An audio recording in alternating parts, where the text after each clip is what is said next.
Honorable Ismail. Honorable Ismail. Kwani si tunaambiwa tuwe na makelele hapa kwa assembly? Honorable Ismail. Order.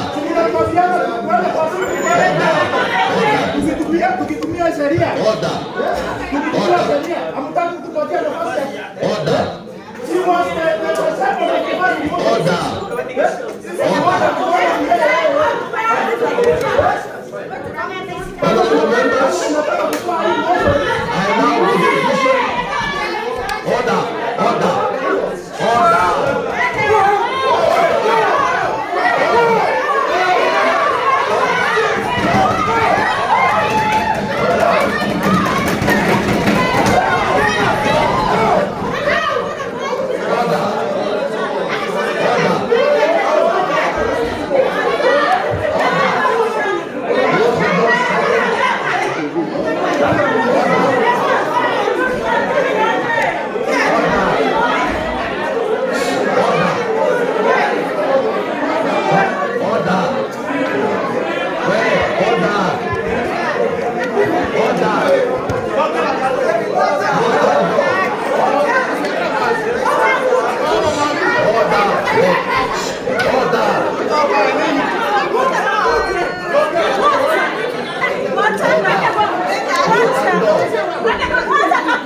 Saja